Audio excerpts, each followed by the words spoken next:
हे बघा दाजी, तुम्ही धीर सोडू नका. अहो घरात करतो सवर तर माणूस तुम्ही आहे. आणि तुम्हीच असं धीर सोडल्यावर कसं जमन बरं? अहो, पैशाची काय मदत लागत असेल ना तर मला सांगा तुम्ही.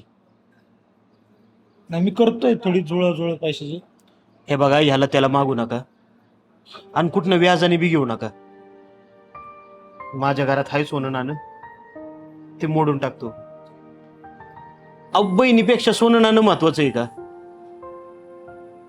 आणि ऊसाचं बी पेमेंट येणार आहे माझं.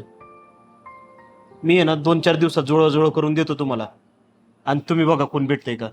लय उपकारच आहे. अहो उपकार कसलं दाजी, माझी बी बहीणच आहे ती.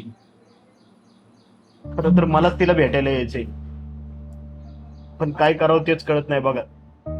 अहो लहानपणी घासातला घास की एकत्र खाल्लाय आम्ही, आणि आता या दुखण्याच्या काळात. बरं, जाऊ द्या. तुम्ही आलाय तर काहीतरी खाऊन घ्या. नाही नको, घरी परत लक्ष द्यायला कोणी नाही. आईला सांगितलं होतं लक्ष ठेव, पण काय तिला पण जमत नाही गुडघ्यानी नेणी. मी जातो तिच्याकडे. बरं चला, मी सोडून येतो स्टँडवर तुम्हाला. चल.